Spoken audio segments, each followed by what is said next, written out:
This nigga tripping. This is in real time. This is us trying to collect some daily extension. Call has been forwarded to voice. Nobody ever want to pay. That's what they never tell you about car rentals. They never want to pay. We got to go repo. I'm telling you, it does happen. It tends to happen sometimes. I'm telling everything. Truth, This is not the first time. good, bad, ugly. Everything is getting exposed. We're not leaving nothing on the table. So it's like it's a two-way street, right? My mom finna be taking care of my kid a lot. So like I want my kid in a Benz truck too. You know what I'm saying? My BM got a Benz truck, so it's like everybody is gonna be around this nigga. He needs to be in something nice. You feel me? I really wanted this, so everybody that really wants this, that's who my ideal, like that's who ideally I want to coach. Like you already want it, I just got to put you in a position, and you're gonna take our run. That's real. Make your money back within 30 days. I believe that wholeheartedly.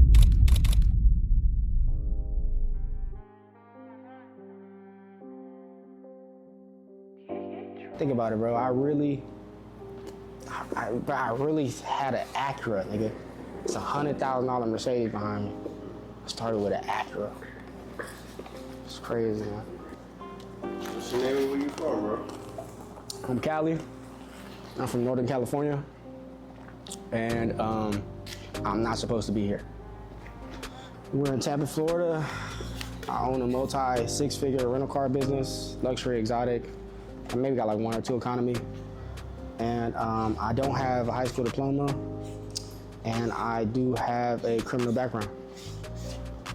Yeah. Describe in detail how your journey has led you to coaching. Led me to coaching. I think I made a lot of mistakes. So I've been doing car rentals for about like 5 years. And I think I've lost a lot of money. I'm talking about tens of thousands of dollars just making mistakes. And I think I want people to avoid that, and everybody that I have, mentored or gave my blueprint or helped move faster, just at a faster pace. So if I can help somebody shorten the timeline, instead of having to wait 5 years to have all this, and you can do it in a year, I thought that'd help people. I thought I'd bring them value, they bring me value. Makes sense. All right, so Cali, what got you into the car business? I was at a job and I was selling weed at the same time. But I was like in like a raggedy Honda Civic. And I was like, nah, I can't be doing this. Like I got a few $1,000s, let me like really pop it on them. I went and got an Acura ILX. I got a 24% interest rate. And I don't know if y'all know about interest rates, but that is terrible. Like that is like maybe the highest you can get. I think the highest you can get like 26. So I had an $850 payment for an Acura, but basically I had that. I started looking up some YouTube videos on how to like leverage it and kind of like avoid paying that payment, because that payment was just started becoming crazy. Insurance started becoming crazy. I was 19. So yeah, I got into car rentals basically because I made the wrong purchase. I made the wrong purchase on the car, and I tried to find a way to like get out of the payment. I watched a YouTube video about car rentals, Turo, everything like that. Literally that next week, I quit my job. I stopped doing the little side hustles, and I fully committed to car rentals, which is like very extreme, very like, changed my whole life in one decision, but I mean, the best decision I ever made. Be real. Name a key turning point in your life that made you want better for yourself. I think so. I'm from Northern California. I was 15. To give you like perspective, I'm 15. I got 2 girls pregnant. I'm homeless. My mom lives in a hotel, like a motel in West Oakland. And like, I'm just running the streets on the bus in and out the days. I'm living with whatever girl I'm messing with at the time. I'm living with her. Parents don't like me, everything like that. I'm smoking, I'm doing all the robbing, doing all types of crazy stuff, right? I think at that point, my dad got deported that same, like in the same month span, he got deported. So I knew like somebody had to step up, right? Like somebody had to go make the money. Somebody had to go do something, because like, this is crazy. Like my mom is sleeping, like we're sleeping at the BART station. If you're from California, you know what BART is. But it's like a train station, bus station. So we sleeping at the train station, bus station. And that like really put in perspective, like, money's not everything, but man, money's a lot, bro. Cause like, it changed my life. Like I'm here, I'm wearing expensive clothes, ring, jewelry, bottles, money throwing, all that stuff. Like that's nothing I even like thought I'd do, Like, I'm in the wrong type of stuff. I'm getting pulled over. I'm cops are locking me up, juvenile hall every other month. It was just like, dang. Like, my life is, I'm tripping. It's real. Yeah. That's real. Like, I don't know. What are the biggest speed bumps you ran into while starting your car rental business? The biggest speed bumps? Insurance, depreciation, and just not knowing better. I think like a lot of this stuff, like it's cool. Like it's cool to go get the car and go rent it out, go make your $2,000 per week, make your $400 or $500 per day. Like it's cool, right? But like at the end of the day, the cars need to be insured. When somebody go wrecks that car, we're talking about a whole different scenario. It's not the same thing. You know what I'm saying? We're talking about wrecking a $100,000 car. We're wrecking a $100,000 car. Somebody needs to cover that. It's not something you just pay off real quick. Depreciation, cars depreciate. You put 50,000 miles on a car, it's not gonna be worth the same car that when you bought it when it had 10, 20,000 miles on it. You gotta consider that when you're pricing, when you're making your money. Like at the end of the year, you gotta consider depreciation when you're getting out of these cars. Whether you refinance, whether you sell them, whether they get crashed, I mean, it's just what it is. And then not knowing any better, just not knowing like what risk to take and what risk not to take. All money is not good money.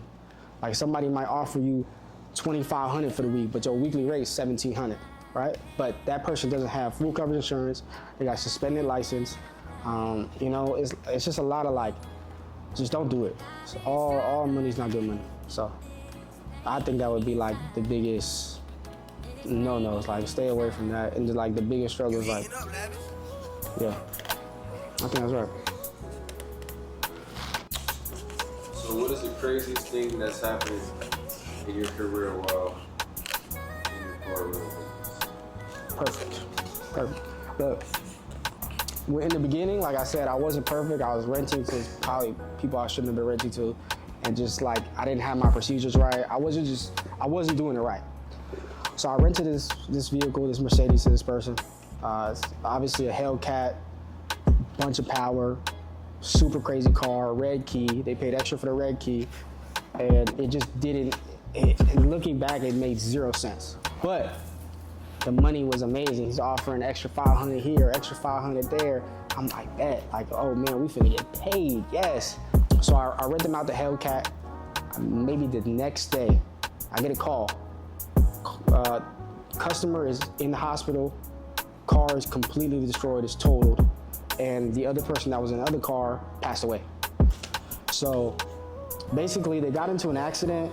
He was letting somebody else drive the car, somebody even younger than him. And one thing you're gonna learn, stop renting people under 21, please. Somebody younger than him, and basically just smacks this old man while they're driving. Technically, the old man didn't have the right of way, they did, so it didn't become like a real case or anything like that, but like smacked him. I think the dude instantly passed away, and both of them were to the hospital for a few months. So it was like, it was on the news, it was like some crazy shit. So, and this is back then when like I was doing, like it just wasn't doing it right? So, insurances were deeply involved. People were asking questions. Like, it was nuts. I was like, oh man, like, yeah, I ain't gonna lie, we haven't rented Hellcats ever since. Like, I've had a Hellcat. After that, maybe rented once, but I had the Hellcat for a year or two. Never rented it again. It doesn't make sense for me. People love them. It's a great car. It's fun. Super. It's a great time. I love doing burnouts and donuts just like everybody else, but it just doesn't make sense. It's too dangerous. A lot of people think they have the wheel. That you don't. You don't. You can't catch it. If it goes too crazy, tires are not good enough. They're not brand new. You're losing it. You might kill somebody else. You might kill yourself. I'm cool. Haven't touched a Hellcat ever since. But that was like nuts. Like, I'm like, no, they're in a hospital. Like, I was blow, bro. Blow. Jesus Christ.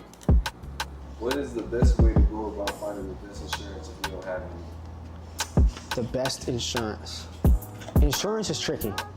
Now, obviously, if you got the right client, you got the ideal client is a valid license, a clean background, full coverage, transferable insurance, and like, you know, they're paying on time, credit card on file, everything like that. That's your ideal client. Over 21, everything like that. But insurance can get tricky, especially when a lot of the renters you're dealing with don't have that full coverage. They might need a third-party insurance. You need a commercial policy to have your cars on in the first place. You might have went and got your car on your personal name, but you don't know that, like, it's not really how that works. You're not supposed to keep it in your personal name. If you are, they definitely need to have their own insurance. It's just a lot of tricky things. Like, a lot of people do a lot of shady shit when it comes to car rentals. They're not doing it right. And I'm gonna be real, in the beginning, I didn't do it right either. I get it, I feel you, you know? This client right here has $2,000 for you right here, right now. I get it, it's tempting, but it's not the right way. So insurance is a big factor. You definitely need to get some guidance on insurance. You need to get some guidance on insurance. Don't just buy any insurance. Don't just hand this person a car and you don't know if they have insurance. You haven't set them up with insurance. Don't do it. Don't do it. It's not worth it.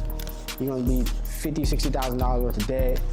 You're gonna be mad at yourself. That $1,000 depot is not worth it. Trust me. How much you think they need to start a car rental business? Something what you got? I think first you gotta have the right credit. We're setting up a new system to where, like, we're kind of vetting people out. I don't want to work with just anybody. I'm okay. I don't want to collect your money if you're not gonna, like, succeed, because what helps me is other people I mentor succeeding, other people I'm coaching succeeding, so I can show people, hey, look, this is really what I do. So I don't want to work with just anybody. If your credit score not right, if your credit score not above a 680, 700, you don't have auto history, I'm okay. You never financed a car before, I'm good. Can we help you? Can you be helped? Yes, you know, auto trade lines are a thing, things like that. You know, we could put you in a better position, but, like, I don't sell dreams, I'm okay. You know what I'm saying? You need to have that credit right. You do need a budget, right? Obviously, I'm not doing it for free. I'm not on here lying. But there is some free knowledge you can learn out there. Like, even this video, a lot of the things I said, you can really look up and do your own knowledge on and really learn it. But just the guidance to go be able to, it took me 5 years to do any of it. You know what I'm saying? 5 years. So what I did in 5 years, you can do in 1 year with somebody just giving you the right guidance.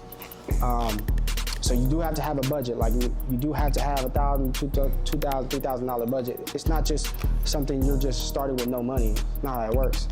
Especially, let's say your credit's not right, go get some credit repair before you even contact me. If your credit's not right, don't contact me. I'm okay. I don't want to accept your money. Some people will accept your money. They'll be like, yeah, bro, just send me the money and go get your credit. Like, I got this guy, he'll fix your credit. They'll break them off to fix your credit, and 6 months later, like, you'll never hear from them again. I'm cool. Go get your credit fixed. If you want to, you know, contact me, I'll send you in the right direction so who can fix your credit. That's fine. If you don't got a 680 credit score, I'm okay. I don't want to work with you. If you don't got a few $1,000 budget, I'm okay. I don't want to work with you.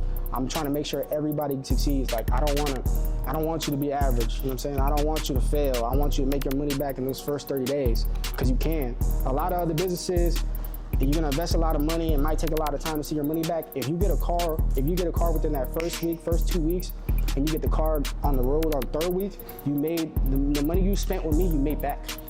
I think this is the fastest thing you can make your money back within 30 days. I do. Real estate, you need a bunch of money down. You need credit, you need a bunch of money down, you need all that, right?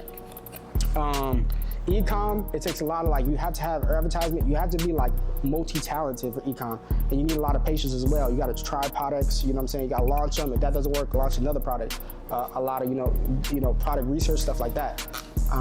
Trading takes a lot of failure. The best traders, they make some real good money, I'm not gonna lie, like TJR, you know what I'm saying, all those dudes making some fat cheese, right? But it takes a lot of failure. We're talking about 6 months to a year of just failing, not being profitable. So car rentals is something you can make your money back within 30 days. I believe that wholeheartedly. If you have the requirements, right? Like I said, I'm not just working with anybody. I'm cool, I don't want your money. Go give it to the guy that's just asking you for anything. Like, yeah, bro, just send me the money. Like, I'm cool. I want you to be in the position to where you can make that money back within the 30 days like it's nothing. And you go tell your friends, hey, look, my Cali's official. So, you know, I'm not saying I'm the best rental car guy in the world, but, like, I'm one of the ones. I started when I was 19. I'm not even supposed to be in the building. can't even have a Turo account at the time. I had the girlfriend at the time, she was older than me. I used her name to make a Turo account. Like, I really wanted this. So everybody that really wants this, that's who my ideal, like, that's who ideally I want to coach. Like, you already want it, I just got to put you in a position and you're going to take our run. That's real. Cause like, bro, like they be, like it's some coaching people, like they really just accept anybody money. Like they just like, oh, you got 1,000, you got 2,000, that's cool, let me get it. I'm cool. I wanna show people, oh, like, look, this guy went from driving a Honda Accord to now he's in a S580. Like that's fly to me. That's like, oh, like that's player, you know what I'm saying? Like, I really just turned his whole life up, feel me? And like, he's making money. You talking about he's making what he's making at his job off of 1 or 2 cars, the right cars, obviously. Not just any cars. I'm not gonna lie and say just any cars will get you there. Obviously, a Honda's not gonna replace your monthly income. A few of them definitely will. And I teach people what's the ratio. Should we do half and half? Should we do 3 and 2? Like maybe 1 and 4? Like there's different ratios, different cities. Car rentals can be done anywhere. Like you can do it anywhere. But not each type of car rentals. Like you can't do luxury in the middle of nowhere. You just can't. But you can do economy because everybody needs an economy car. It's not something, and everybody can afford an economy car. Anybody can afford a Honda. Some people can't afford $5,000 a week for a Lamborghini Urus. That's out of their budget. They can't afford $1,000 a day for a Lamborghini Urus. It's out their budget. So, but car rentals can be done anywhere. I do believe that. Whether it's economy, whether it's luxury, whether it's exotic, obviously that depends on where you live. Shit, I moved to Tampa. Real shit. I moved to Tampa to make this happen, to make this work. I was in Port St. Lucie. It's like in the middle of nowhere. Like, this car's not renting. I gotta drive to Miami, the airport, bro, right? I drive to the airport. I'm sleeping in the car until the client arrives at 6 a.m. I'm waiting for my girl to get off work at 12 o'clock. I'm waiting at the airport, watching YouTube videos, just doing whatever, like just walking around, making content, whatever, for hours. Waiting until my girl get off of work so she can come pick me up. Like, this is not like, bro, I didn't just end up here. You know what I'm saying? Like, it was a lot of bullshit. We just being real. It was a lot of bullshit I had to go through, but yeah, it was rainy days, but it was worth it, bro. Like, think about it. I would get at the airport at 4 in the morning. I fall asleep, set an alarm. I know the client's landing on, it was on tour at the time. Client's landing at 6:30 in the morning. I set an alarm, I wake up, I make sure the car's all spiffy, blah, blah, blah. And then make sure the car's all spiffy, boom. And get it to them, and now I'm waiting till 12 o'clock until my girl gets off work, she can pick me up. It's already, keep in mind, it's still an hour and a half drive. Hour and a half drive, 2-hour drive from Port St. Lucie to Miami. I'm saying Port St. Lucie to Fort Lauderdale. But I'm putting mad miles on the car to deliver it. They're putting miles on the car. I'm putting miles to bring the car back. And then next 3 days, 2 days, they pick it up again. They put miles on the car. It's the same thing over and over. But see, I just don't know no better. I'm saying it takes all that. I needed all those bumps and bruises. You know what I'm saying? It's just whatever you do, the cameraman shit, the barber and shit, you had to put those years of learning. You had to take that bullshit. You had to take you had to eat crap for a little second. But once you got past that, you him now, you know what I'm saying? You downtown, you really cutting people, you know what I'm saying? You doing what you doing, feel me? You building a brand.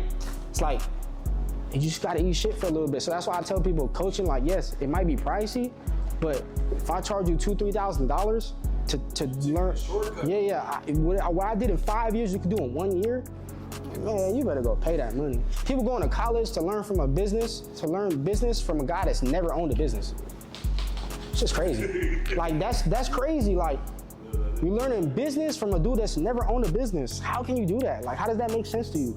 Like, he's never owned a business. He is struggling to pay his rent, and you listening to him about business. But you don't want to buy a course or a mentorship. Man, I don't want to hear that shit. Whatever you want to do, you can do it. I don't want to hear nothing. I don't have none of what's that word? Like, I don't have none of the, I don't know. I don't have none of that. No high school diploma, no background in business. Nobody ever taught me any of this. Yeah, like I don't have any of that. I didn't go to school. I dropped out in 9th grade. Well, I was really expelled. I was expelled in 9th grade. Like, there's literally not an excuse for none of y'all. YouTube is, you can learn anything off of YouTube if you really wanted to.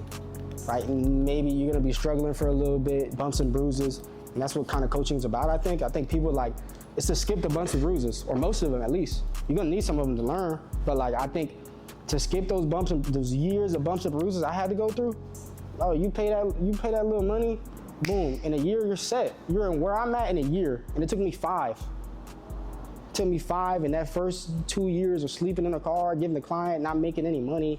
Like people complaining like, yeah, you keep making us drive all the way here, but you're not even making any money. I wasn't giving them any money. I ain't had money to give. You know what I'm saying?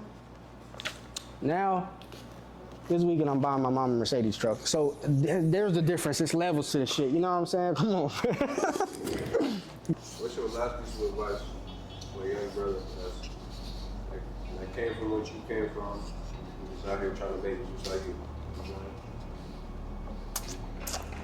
People they're not gonna like my advice, but hey, bro, leave them loser ass friends alone. I know, bro. Listen, you know, Jimmy or John or Ray or, you know, he be selling ounces and he be doing this and he be robbing, he be scamming and he wants to go work at Chick-fil-A, he wants to go work at McDonald's. If you see something different for yourself, surround yourself around people that want to see different for themselves as well. Like I don't hang out with nobody that don't get no money. And some people disagree with me. I take it to the extreme. Like I don't want to hang out with you. I don't hang out with people that I used to hang out with. And there's no shade there. There's no animosity. I just don't want to hang out with you. We don't have the same goals. Bro, I'm trying to drive a Lamborghini SVJ. That's a $700,000 car. You okay in your Honda Accord? That's cool, but that's not me. You know what I'm saying? I want to buy my mama a house. I want to buy a fortress. I want to make sure my kids are set up for life. Like, see me? Like, I want them to have, you know, that structure and, you know, no business as well, but like, I want them to be set up for life, bro. I don't want to have anyone that's related to me that has my last name, that has my DNA to ever go through anything. I'm where it changes. The generation shit, it changes. My family's been poor since the beginning. I never got handed down a car. I've never got handed down a house, no life insurance money, no trust money, no none of that. Like it's never, none of that, anything. Everything I got is because I built it or the people around me helped me build it. I'm never gonna say self-made. I think self-made is selfish.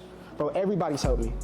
Bro behind the camera, he sent me so many clients. He made me so many connections. Like, how can I say I'm self-made? This person helped me, put me in position.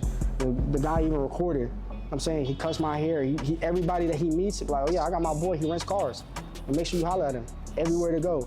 I'm not self-made, bro, but you know, good people hang with good people. I want to hang out with people who get money. Leave those friends alone. If they're not on the same wavelength as you, I know it might get lonely. I got lonely too. In the beginning, it was real lonely. I started going to mentorship meetups. I started going to like those entrepreneurship, like they were like seminars, and I would start networking. I was completely out of my comfort zone. I was never me. I'm saying I'm from the middle of the trenches. Like I'm shaking hands. I'm wearing a button-up shirt. To me, that was weird. But I did all that to change my environment, and this is what happened. Real shit. And some people feel a way about it, and I understand, but change your surroundings, bro. If you need to move cities, move cities. Real shit, it's not that bad. I promise you it's not. Yeah, that's my advice, bro. And it's long, I'm sorry, but you gotta hear it. Like, if you want better for yourself, do better for yourself. Change your environment. The people around you, they don't want better for themselves. You can't force somebody. What's the saying? You can walk a horse to the. You know what I'm talking about? I can walk you to the lake, but I can't get a drink. I think you fucked that up. But point being is you can't.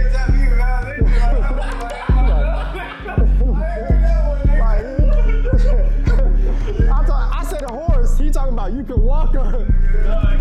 But like, look, all bullshit aside, keep that in. All bullshit aside, it's just the point is you can't force somebody to want better for themselves. I've tried. Trust me, I tried to put my friends on several times. Nah, that shit lame. Nah, bro, I want the money that's here right now because I wasn't making money yet.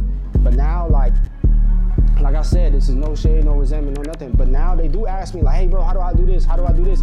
It's like, wait, bro, I was trying to put you on every day. I was telling you, hey, put your money in these stocks. Put your money in this crypto. Let's go build a business together. Let's make LLC. Nobody listened. So I went and found people that did. Bro, shout out Damien. Damien was one of the reasons, like, Damien's one of the people that really helped me, like, grow up for real, like, shout out my boy for real. But, yeah, that's my advice, man.